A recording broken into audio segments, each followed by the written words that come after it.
델리의 두 번째 아침은 타지에서 느끼는 새로움보다는 군대의 기상처럼 억지로 일어나는 하루의 시작이었다.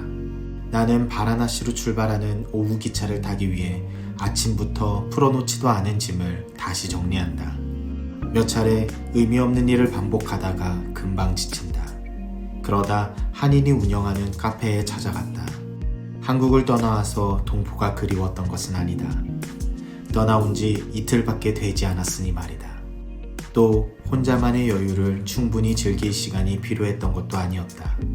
여유 없는 무거운 마음을 잠시나마 내려놓을 공간이 필요했다. 타지에서 오는 불안함이 자연스럽게 가장 익숙하다고 느낄 수 있는 공간으로 이끌었다. 문을 열고 들어가자 한국인 여행객들의 소곤거림에 마음이 안심이 된다. 자리에 앉아 차가운 커피를 들이켜자 불안한 마음이 쓸어내려진다.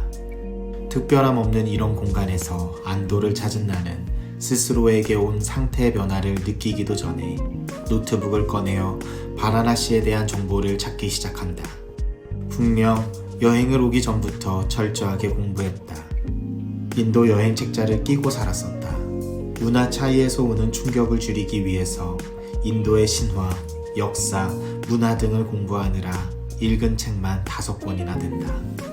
늘 이런 식으로 여행을 해오던 내가 한국에서의 준비가 철저하지 못하다고 느꼈나 보다. 지금까지 봐왔던 일반적인 자료 외의 정보들을 찾고 있는 것이다.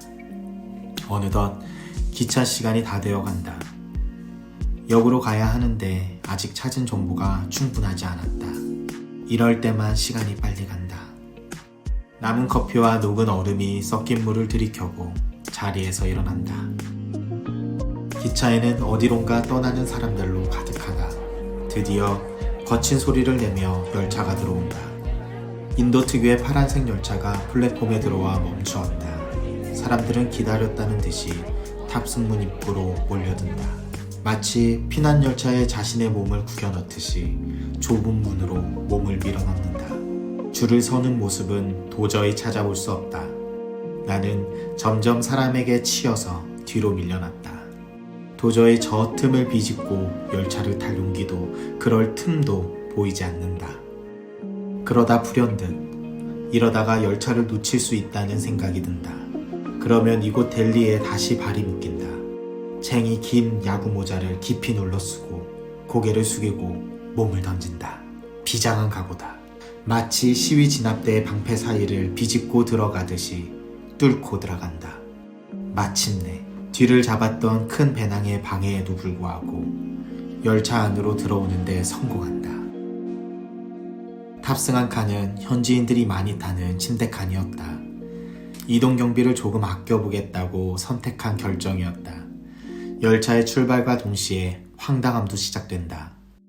자신의 자리가 아님에도 불구하고 3명이 앉는 자리에 엉덩이를 들이민다. 자리를 동냥하는 것이다. 그 겉모습은 마치 당연한 주장으로 보인다. 조금 옆으로 자리를 비켜줄 수밖에 없었다. 그렇게 몇 차례가 지나고 나니 3명이 앉아야 하는 자리에는 6명이 앉아 있었다. 어쩔 수 없이 틀어진 몸은 창밖을 억지로 감상하게 한다. 내 모습은 흡사 창문에 붙은 개구리와 같았다. 너무 당황하고 있는 나에게 한 인도 청년이 조심스럽게 인사를 건넨다. 22살에 델리에서 디자인을 공부하고 있는 청년이었다. 디왈리 축제 기간이라 집에 방문한다며 자신을 소개한다.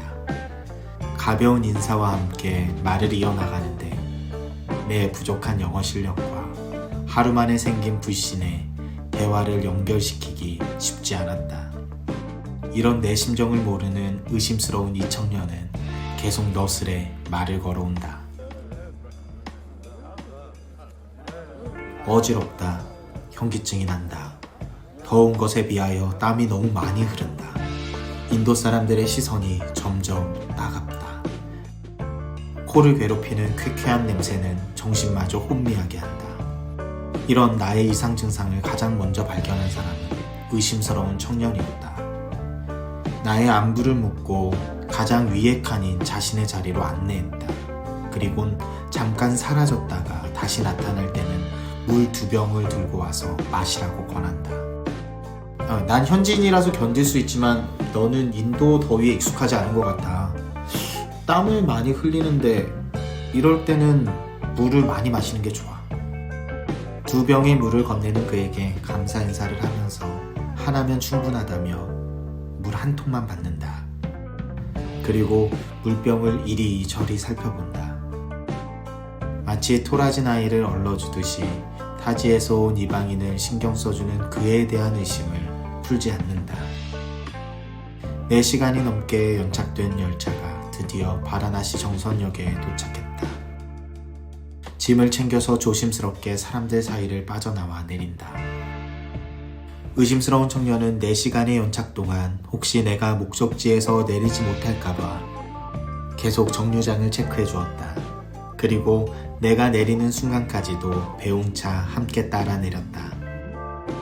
이제 헤어지는 마당에 의심은 좀 풀고 감사 인사를 해본다. 나와 인사를 나누던 그가 급하게 누군가를 부른다.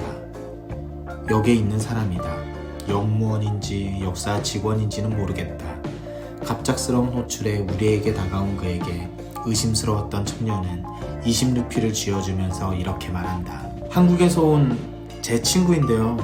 인도에 대해서 전혀 몰라요. 그러니까 릭샤 타는 곳까지만 안내해주세요. 그렇게 나를 부탁하고 작별 인사의 말을 다시 한번 한다. 열차가 천천히 출발하고 있지만 나의 모습이 계단 위로 사라지기 전까지 의심스러웠던 이 인도 청년은 손을 흔든다. 그리고서는 달리는 열차를 여유있게 잡아탄다. 계속 내가 잘 가고 있는지 살펴보면서 말이다. 그렇게 그는 7시간을 더 달려야 도착하는 본인의 집으로 향했다. 큰 배낭을 메고 숙소를 향해 걸어가는 나의 마음은 열차 안에서 만난 청년에게 왠지 미안하다. 나는 그가 주었던 어떤 음식도 받아먹지 않았고 물마저도 의심스러워서 이리저리 살펴보았다. 타지를 여행할 때 이런 친절에 대한 의심은 분명 당연한 일이다. 기본적인 여행 안전 수칙에도 모르는 이가 주는 음식을 먹지 말라는 경고는 일반적인 것이고 누군가 말을 걸어올 때 경계해야 하는 것은 당연하지 않은가. 그러나 선의를 보여주는 사람을 의심하고 다가오지 못하게 밀어냈던 점이 너무나 한심스럽다. 그러기에 나는 고개를 숙이고 걸었다. 배낭의 짓누름이 아닌 부끄러움이 너무 무거웠다. 그래도 부끄러울 수 있는 것은 내가 받은 선의로 인하여 차가웠던 나의 마음이 녹아내리고 있어서는 아닐까. 분명 누구에게나 당연한 친절은 있을 것이다. 그리고 나에게도 있었다. 그렇지만 언제부터인가 나는 계산적인 호의를 베푸는 인색한 모습으로 변해버렸다. 그러다 보니 타인에게 쉽게 접근하지 못하였고 누군가 다가왔을 때도 나는 가자미 눈부터 떴다. 그리고 여행이라는 환경이 나를 평소보다 더 심하게 만들었다. 이미 온몸으로 전이가 된 불신세포 덕에 이 병을 쉽게 고칠 수는 없겠지만 낯선 곳에서 만난 친구라는 이름의 약을 조심스럽게 투여해본다. 잠깐 스쳐 지나가는 인연이지만 깊이 기억되는 만남으로 비틀어진 자신을 회복해볼 수 있기를 기대해본다. 좁은 회의의 길을 빠져나오자 인도 겐지스강이 보인다.